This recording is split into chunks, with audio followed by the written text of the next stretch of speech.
Hello all, welcome to my YouTube channel. ఈరోజు మన content ఏంటంటే, ఎవరికైనా మానిటైజేషన్ అవ్వకోకుండా రీయూజ్డ్ కంటెంట్ అనే ప్రాబ్లమ్ని ఫేస్ చేస్తున్నారో వాళ్ళ కోసమే ఈ వీడియో. 100% సొల్యూషన్ ఉంటుంది. మీరు ఈ వీడియో చూసినట్లయితే ఫస్ట్గా మనకి మానిటైజేషన్ ఎందుకు అవ్వలేదు, వాట్ హ్యాపెన్ అని ఇక్కడ వాళ్ళే ఇచ్చారు. After reviewing your channel using a combination of automated systems and human reviews, we found that it does not follow YouTube's channel monetization policies. అంటే మనం యూట్యూబ్ మానిటైజేషన్ పాలసీస్ అనేవి ఫాలో అవ్వలేదు అని చెప్తున్నారు. రివ్యూవర్స్ మనకి ఏం ఫీడ్బ్యాక్ ఇచ్చారంటే, మంది రీయూజ్డ్ కంటెంట్, ఆల్రెడీ యూజ్ చేసిన కంటెంట్ అని చెప్తున్నారు. సో మనం ఏం చేయాలంటే, మనకి 2 ఆప్షన్స్ ఇచ్చారు. ఒకటి, ఫుల్గా 100% కంటెంట్ అనేది మనం యూట్యూబ్లో పోస్ట్ చేసినది మందే అయితే మనకి ఏ ప్రాబ్లము ఉండదు. మనం అపీల్ వీడియో ఒకటి చేసేసి అక్కడ పేస్ట్ చేయొచ్చు యూఆర్ఎల్ని.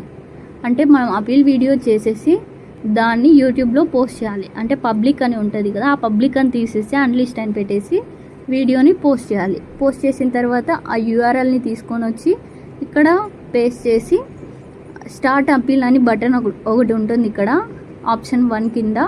అక్కడ మన స్టార్ట్ బటన్ అని క్లిక్ చేస్తే ఆ వీడియో వాళ్ళు రివ్యూ చేసి 100% మన కంటెంటే అయితే మన వీడియో కూడా వాళ్ళకి క్లారిటీగా అర్థమయ్యి ఉంటే మన అపీల్ అనేది వాళ్ళు సక్సెస్ఫుల్గా ఓకే చేస్తారు. 1 or 2 డేస్లో, మినిమం 1 or 2 డేస్లో మనకి మానిటైజేషన్ అనేది కంప్లీట్ అవుతుంది. లేదు వాళ్ళు రిజెక్ట్ చేశారు ఆప్షన్ 1ని అనుకుంటే, లేదా 100% కంటెంట్ అనేది యూట్యూబ్లో మంది కాకుండా వేరే వాళ్ళది కూడా కొంచెం ఉంది అని మనకు అనిపిస్తే, మనమే కదా పోస్ట్ చేసింది, మనకి అలా ఉంటే మాత్రం ఆప్షన్ 2 చూస్ చేసుకోవాలి.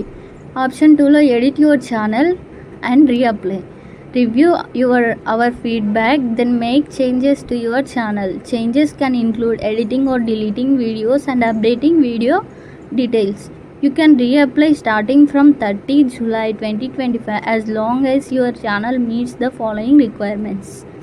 అంటే ఆప్షన్ 2లో ఏం చెప్తున్నారంటే, వాళ్ళు మనకి మన ఛానల్ని ఎడిట్ చేసుకొని రీఅప్లై మానిటైజేషన్కి చేసుకోవచ్చు. అది ఎలా అంటే, 100% కంటెంట్ అనేది మందే ఉండాలి. ఒకవేళ వేరే వాళ్ళ కంటెంట్ తెచ్చుకున్నట్లయితే ఆ వీడియోస్ని డిలీట్ చేయాలి.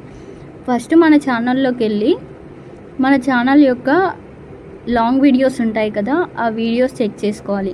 ఇది మన కంటెంటేనా లేదా వేరే వాళ్ళ కంటెంటా అనేసి. మొత్తం మన కంటెంట్ ఉంటే నో ప్రాబ్లం. ఒకవేళ వేరే వాళ్ళ కంటెంట్ని తెచ్చుకొని మనం పోస్ట్ చేసుకున్నట్లయితే ఆ వీడియోస్కి ఎన్ని లైక్స్ వచ్చినా, ఎన్ని సబ్స్క్రైబర్స్ వచ్చినా, ఎన్ని వ్యూస్ వచ్చినా, ఎంత టైం వచ్చినా కూడా మనం ఆ వీడియోని కంపల్సరీగా డిలీట్ చేయాలి. మీకు ఇంకొక విషయం, వీడియోని డిలీట్ చేసినట్లయితే సబ్స్క్రైబర్స్ అనేవాళ్ళు వెళ్ళిపోరు, కానీ మిగతా టైము, వ్యూవర్స్ అంతా వెళ్ళిపోద్ది.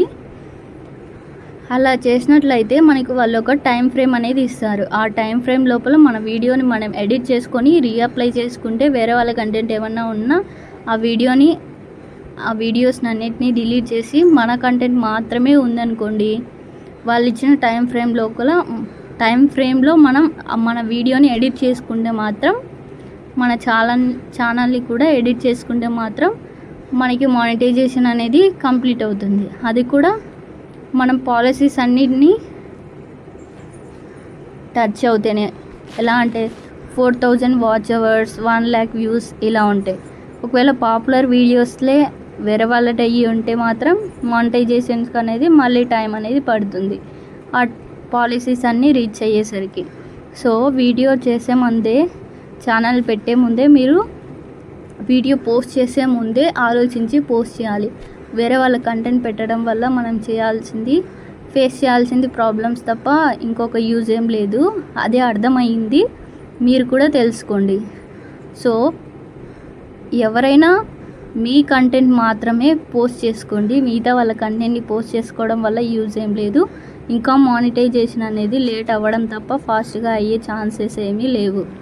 సో ప్లీజ్, ఎవరైతే స్టార్ట్ చేయాలనుకుంటున్నారో ఛానల్ని, వాళ్ళందరికీ ఈ వీడియో అనేది చాలా యూస్ఫుల్ అవుతుందని.